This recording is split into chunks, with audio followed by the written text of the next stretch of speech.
Welcome to Amici, news and insight from the New York judiciary and the unified court system. I'm John Carr. Today our guest is GeofHuth, the Chief Records Officer and Chief Law Librarian for the unified court system. Jeff is an authority on best practices in government records management. Before joining the court system in 2016, Jeff was director of the New York State Archives Government Record Services, where he ensured that records of local government and state agencies were properly archived. He has served as chair of the Mid-Atlantic Regional Archives Conference, president of both the Albany chapter of ARMA International, an organization of records management professionals, and Capital Area Archivists of New York, chair of Upstate New York's Lake Ontario Archives Conference, and chair of the Mid-Atlantic Regional Archives Conference. Jeff also served on the Council of the Society of American Archivists from 2012 to 2015. He has a bachelor's degree in English from Vanderbilt, a master's in English from Syracuse, and a master's in library science from the University at Albany. Jeff, welcome to the program. So tell us what the court system's chief records officer does. I picture a mole-like creature living in the dusty bowels of the courthouse, surrounded by obscure parchments. If only that were the case. I actually have to say what I love about the way that you wrote that is that it gets to issues that archivists, people who deal with historical records, kind of don't like, which is thinking about them always, our records always being dusty, because usually they're not. But guess what? The truth is that your description is closer to my reality as a chief records officer than to almost any other archivist in the world. So we deal sometimes with very old records, back to 1674, and records that have been kept in places that were impossible to dust because of the way they're set up. You cannot believe what old records keeping systems were like. So we do have dusty places with old parchments and even evidence of mice having eaten them. But that's only part of the job. Most of the job I'm focused on trying to make sure that the court is as efficient as possible in taking care of their records. And so that means they throw their records away when they should. They know where their records are so they can find them quickly. And very importantly, they make as many of their records digital and as many of their processes digital as fast as possible so that the court system can survive. Who makes that initial decision on what should be kept and what should be thrown away? Well, to some degree, the chief records officer. So what happens is we have a process that we call retention scheduling, where we figure out how long do we need to retain records. And you retain records based on the value of the information they have. And some value disappears quickly. If you have a purchase order, after 6 years, it's always gone, because a purchase order only has a short lifetime. You don't really need it after, you've paid the vendor, everything's gone through, everything's been cleaned up. Other records are kept forever because they have so much importance. That's why we have records back to 1674, earliest extant minutes of the courts, and because that gives you a view into history. And so we put together retention schedules, but it goes through a process with legal review and finally sign off from the executive director. I want to understand the process a little bit. So let's say there's a trial in a county courthouse somewhere in the state, and there is a transcript of it. Mm-hmm. And that transcript goes where? And then it just gets stored in the courthouse until somebody decides to keep it or trash it? Could. So what happens in such cases, if you have cases relating to trials, and to especially if you have a criminal trial, it's based on the kind of crime, how long you keep it. And so we don't make decisions based on this trial. We make decisions about trials of this kind. And so if you have murders, very serious felony, as serious as they get, they have long retention periods so that all issues can be addressed. But usually, because of the volume of the records, we only save a sampling of the records. We usually only save records forever nowadays, records of this type, when they were created in a year ending in a 0. And so this creates a sample that says every 10 years you'll have a sample of what the cases were like, and that will be everything that happened that year. That will tell you what happens, but it does not necessarily save the court case that you're looking for if it was important. So one of the things we have to think about is, do we have to identify the really important cases that were headline news, that changed judicial thinking, and do we have to figure out how to identify those separate from this sample that we keep? And of course, there's a difference between preservation for legal purposes and preservation for historical purposes. I mean, obviously, you retain these records until all possible appeals are extinguished. Absolutely. And then I imagine it becomes a problem for, or not a problem, an issue for your office. Historically, how long after that do we keep it? Right. And so for us, historical only means forever. So, and there's it's the small sample in this case that is the forever. And then, of course, that one issue that I have. But it's very strange. Our retentions for different kinds of records in the court system run from destroy immediately. That means you receive it, just throw it away. And then keep forever. So this is an infinite difference. How did you come to this job in this field? I came from into this field because I was an English major and I had a graduate degree in English, and this provides you with lots of skills that you can't sell. And so what I was interested in, I figured, was information. Because that's why I was interested in literature. I was interested in reading and writing, but I was interested in information overall. And so I was stuck with these two decisions. Should I be a lexicographer, another fairly small field, and write dictionaries my entire life, or should I be an archivist and take care of records my entire life? And I decided to be an archivist for the reason that there are a lot more jobs in archives. And that's what I did. And I decided on that mostly because my father was a genealogist, and we used to go around the United States and Europe doing research. I mean, very detailed historical research. My father was trained as an historian.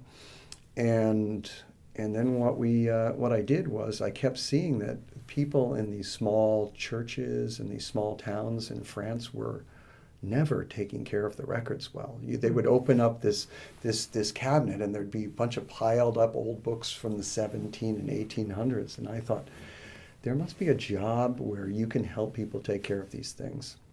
And then I just found a way to be trained. We'll get back into your background a little bit later, but I know one of your projects now is a transfer of hundreds of thousands of state court records to the state archives. And that's attracted a fair amount of media attention over the past year, partially because these documents date back, as you mentioned, the 1600s. Can you explain, just for our listeners, what that project entails? This project is where all the dust and parchment comes. And so what it entails is having my staff go out to this archives that we have. It's in a building in New York City, which we usually call the Surrogates Courthouse, which was designed to be a hall of records. It was designed to be an archives for all sorts of records that were created by government in the city of New York. However, in the early 1900s, they had no idea how to build such a thing correctly. So the records have suffered a lot because the environmental conditions aren't good there. So we go in and we look at the records, we figure out what they are, we box them up, and we pile them up and we send them away, which almost seems easy. But the complexity is when you have records that are hundreds of years old, where nobody's around to tell you what they mean, you have to figure out what they mean. You have to figure out how they work with other records. You have to give them names, and you have to sometimes put them in order because sometimes disorder occurred. And some of this disorder clearly occurred 200 years ago, not today. And so we spend a lot of time getting dirty, figuring things out and putting them away. But the interesting thing is there's a lot of history in this, and we always think about the history of the of the famous people. So we have Hamilton, we have Burr. These men have court cases where they were involved in as litigants, and they have court cases, hundreds of them. In Burr's case, clearly thousands of them, where they were the attorneys in civil cases. And with Burr, maybe occasionally the defendant. Yeah, I mean, certainly. I mean, he was the defendant de facto in his divorce case, which is this very sad story about a youngish woman marrying a 73 or so year old man, and then realizing that all he wanted to do was use up all her money. So, too bad for her. That's not a reason you could get a divorce at that time. So the reason was infidelity, which the court said was proved, but might have been a made-up story. So now, what else do we have dating back a couple hundred years? Any other founding father type papers? Well, I mean, besides the entire Livingston family, who were Major Robert Livingston, the first one was whatever the chief judge was called, I can't remember, the Chancellor of the Court of Chancery. And he held court in New York City and up in Claremont in his ancestral estate. Lots of stuff. As a matter of fact, it's just these papers are filled with famous early lawyers in the country, plenty of founding fathers that I'm not thinking of from New York State, all sorts of original patriots of the Union. And even before that, as I recall, do I recall correctly that there are papers that still exist from the famous case, the King versus John Peter Zenger, the case that established the tradition of free speech in this country? Very important case, and you're absolutely right. It's saved in the minutes of the Supreme Court of Judicature, which have been transferred to the New York State Archives now. And it's very interesting because you can follow the case, but it's not like in one place. So the minutes, the case comes before the court, they make some sort of decision, it's written down. A few pages later, something else occurs, it gets written down. There are all these other cases mixed in. But you can follow the book through, and you can watch John Peter Zenger going up against the Crown, and eventually succeeding in his case, which was very important because this essentially is the birth of the kernel for the idea of our First Amendment rights. As well, I think, of the concept of jury nullification, where a jury can ignore a law that it doesn't like. And John Peter Zenger was guilty. No question about it. Correct. He had violated the law, and the jury said, "We're not going to enforce a law like that." I think. Yeah. Because it was a pretty dramatic decision for them to have made. I don't know enough about how it affected the development of the republic, but I sometimes see it as probably having an effect on that, because you're rejecting what the Crown would normally want to have happen. Mm-hmm. So because you'd want to have control as a monarch. Now, these records originally were just kind of stashed in the basement or something without any thought of historic preservation, records of this nature? Oh, its history is dramatic. So if I follow these records as well as I can from their earliest beginnings, some of these courts began in earlier than 1674. Some started in the 1690s. If I follow them through, I can see where they started in a tiny little tavern that no longer exists on Pearl Street in New York City, that they moved up to what's now the site of Federal Hall in New York City, but something else used to be there. They then moved to the middle of City Hall Park near the Brooklyn Bridge, and finally they moved across the street from there to 31 Chambers Street, the Surrogates Court building. And so during this time, there were various levels of care. In the early at least century, not very good care. And so what we do know is that they were eventually in the bottom of a basement, some of them in this old courthouse, some of them in the Tweed building, and they were a mess. If you go and look at them, they were a terrible mess in 1911 when we have pictures of what they looked like down there. Glass plate negatives, as a matter of fact. And so we can see that they're dusty, they're out of order, there's lots of chaos, and I can in those pictures recognize records that I have found today. So I can tell that they used to be there. And then they moved across the street. When they moved across the street to the Hall of Records, they were supposed to be taken care of very well. And they put in what must have been, and I haven't looked it up, but I know the history of this pretty well. It must have been thousands and thousands of dollars. They put in what are called Woodruff files. These are these tiny Woodrow files? Woodruff files. And so there are these cabinets. And for storing records, but instead of having, a nice wide drawers that are as wide as a sheet of paper is long, they have these very narrow drawers so that you have to fold all your papers into three parts. So you have to trifold everything over and over again. So all the papers get folded, they get put in these drawers. If you want a piece of paper, there's a label on the outside. You know what range to get. You pull it out, you use it. You untie the red tape, the cotton red tape that holds them together. You read them, you tie them back, and you theoretically put them back. And so they bought all of this shelving. They had different size shelving for different heights of the room to hold volumes for all sorts of things. It never occurred to them to make it the length of the piece of paper. The amount of time that it took human beings to figure out how to rationally store paper records befuddles me to this day, because they had terrible ideas until they came up with, geez, why don't we file these in folders sitting on their sides? And it took them a long time to do that.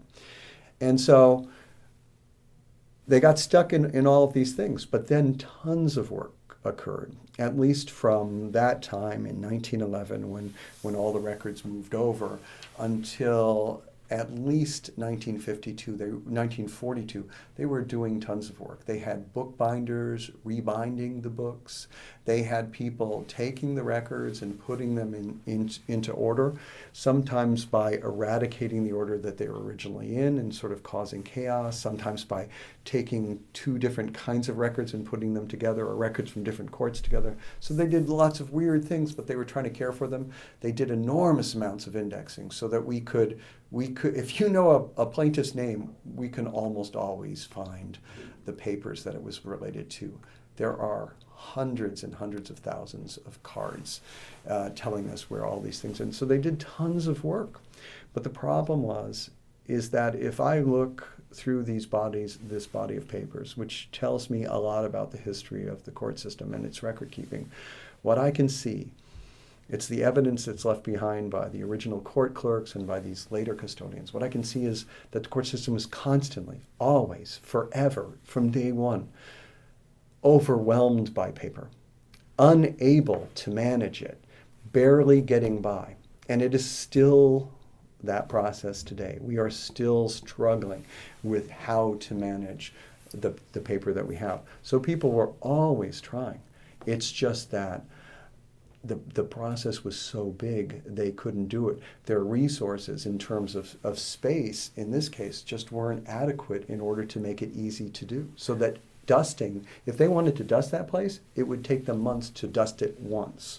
And so how could they dust it every year? Was there or is there a consistent process statewide?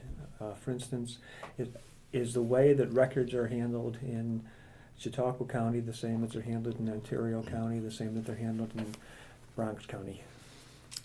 I would say that a standard apothegm in the New York State Unified Court System is that the Unified Court System is unified in name only, because there's a lot of local variation, and you can do lots of different things.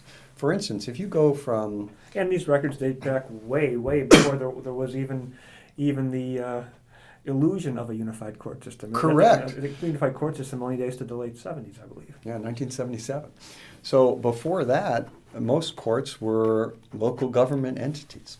They were attached to cities, to villages, to towns, to counties. And they did things their own way. They did things their own way because they were independent units of government, and they still have some of that that flexibility. All we try to do is say, here are the rules you have to follow. Within those rules, you solve your problems. But it's still probably a good idea because people's resources vary. And it's hard for us to keep them even because a lot of the custodians of our records are local government officials. Mm-hmm. Town court records eventually become held by the town clerk. Records of the Supreme Court and of the county court of every county are managed by the county clerk. They're the ones with that responsibility. So we help them out as much as we can. It's a big organization. We've got a lot of complexity. And in the end, I think people do pretty well. But I would also say they're pretty overwhelmed. I would imagine. Now, a whole lot of records are being transferred to the state archives. What is the purpose of that, and will those records be more accessible, more available to the public? That's really the reason to move them. There are two reasons to move them. I was brought in early in my career at the Unified Court System, just a month into it, to go look at this space where these records were and say what to do. And so I told Ron Youngkins we can do one of two things. So I told him the less preferable one first. I said what we could do is decide that we're going to have an archives, and we would have to build a fairly sizable building someplace in New York State, and we would have to hire archivists to manage the records, conservators to deal with it. And building the building would cost hundreds of millions of dollars, and then we would have to fund a staff of at least 25 or something, and that would be quite a chunk of change. Or we could say to ourselves that we are the court system, and our issue is the provision of justice. How can we provide justice? And right now, and we're not in archives really, and so if we're not in archives, maybe we should let somebody else do it. And it just happens to be that state law allows the New York State Archives, which I used to work for, hence I know this, the ability to take the records of the courts and manage them on behalf of the state. And doesn't that make more sense? If the state has a way to give us efficiency, give us a custodian who can take care of the records for us, shouldn't we go with that route? And the other thing I said was the state archives will take these records because these records would fill a gap in their collection, because the Supreme Court of Judicature eventually became 4 different units across the state, just like the appellate division we have now. And they had all of them except for the initial one, the earliest one with the earliest records. The Court of Chancery records, they had most of them, and most of the 8 circuits that they got in 1823. So, but if we give them all these other records, the records of the First Circuit that they don't really have, and the early records of the Court of Chancery itself, they're going to have finally as complete a collection as they can of these records. And it's going to cost us time and money to put this together, but then there'll be a place where they have conservators, they have archivists, they have the staff. These records have already gotten use almost immediately. I mean, within a couple of weeks, historians were using those records. It has changed our understanding, for instance, of what happened to loyalists after the revolution, which was, to be kind, extra legal at best, just wholesale taking of their land with barely a pretense of any legal action or judicial process. So it's very important because now they can get to them, and we don't have to spend our money trying to do something the state already has somebody to do for us. That seems to make an awful lot of sense. So tell me a little bit more about your background and where did you grow up? What did your parents do? You've explained a little how you got into the line of work, but a little more elaboration on that. I grew up on 4 continents, the Caribbean, and 9 countries, in 5 states, including the District of Columbia as a state. I've moved almost 50 times in my life. So I've lived everywhere except for Asia and Australia. I don't count Antarctica. My father was a Foreign Service officer. And so we moved all the time. And he was not a traditional Foreign Service officer they usually specialize, not always, but they usually specialize in a region. So you're an expert on Africa or the Middle East or Europe or Latin America, something like that. But he wanted to see the world. And so he certainly did. We saw the world. We saw the world. In the 10th grade, I went to school in South America, North America, and Africa. And all my 5 siblings, younger than I, did the same thing, but in a different grade. And so that's what we did. We were always moving, and so it kind of makes me very interested in variety. So I always want there to be something new to eat or to drink or to see or to do. And that's what this job gives me. There's a lot of different work in this records work. I deal with a lot of digital records issues. I deal with a lot of how do I solve this particular issue in this court. I deal with all the different kinds of courts we have. And so it kind of helps. It kind of explains why I love this job so much. You mentioned digital records. Is there any thought of digitizing all of these records? There is not, because we can't actually digitize all of them. We digitize tons of records. I mean, I'm running a project this year that will digitize up to $600,000 of records, and so worth of digitization. And so this is for the appellate division, huge amount of records. And we need to do that because they can't function if we don't. But if we went back to all of our records and we tried to digitize all of them, it would be insurmountable. If you gave me $5 million, it would not be enough to do. Oh, I wouldn't imagine. And it wouldn't even be close. You probably need 5 million years too. Yeah. But we do have plans for lots of digitization projects, lots of large digitization projects. I'm helping courts do a couple that are over $100,000 right now that we're trying to move, that are really going to help them manage their records, save space, and also protect their facility sometimes, because sometimes the records weigh so much that we are worried about the floor load. I mean, we have one place where we estimated the quantity of weight on that floor, and it was 18 tons. Well, it's all paper, right? All paper and the cabinets they're in, and so that's a real terrible situation. So what is a perfect day in the life of an archivist? I don't know. I'm trying to think. That's a good question. Any question that slows me down is good. I sort of think maybe when you find the needle in a haystack. Maybe. I kind of think of myself as an archivist, but I'm also a records manager who cares about managing not permanent records, but current records. And I'm also a librarian who, the chief law librarian for the court system. So for me, I think a really interesting thing is a really good day is when I can do a lot of things. When I can figure out some questions relating to our oldest archival records and tell somebody where they can get to them, or explain to them how the records work so they can use them.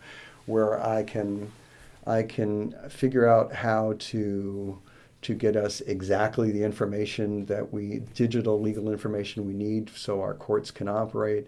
And when I can, work with my friends in DOT to help, solve some digital records problems, and where I can, work directly with the courts. And it would be a better day if all my staff was having that same kind of day where they were able to help the court function, help us move forward, help us take care of our records, because this is the core of the court system.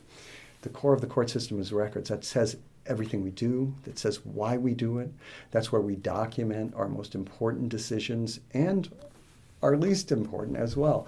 But without those records, we would not be able to survive. We don't need them all forever, but we need them to be here to make sure that we can do a good job. So whenever I'm able to do that, it's a good day. That sounds great. Jeff, thanks so much for your time, and it was a fascinating interview, and thanks for the work you do. Thanks a lot. Thanks for listening to Amici. You will find all of our podcasts, which now number more than 50, on the New York State Court System website at www.nycourts.gov, and you'll also find many of them in the iTunes podcast library. If you have a suggestion for a topic that ought to be covered on Amici or someone who ought to be interviewed, please give me a call.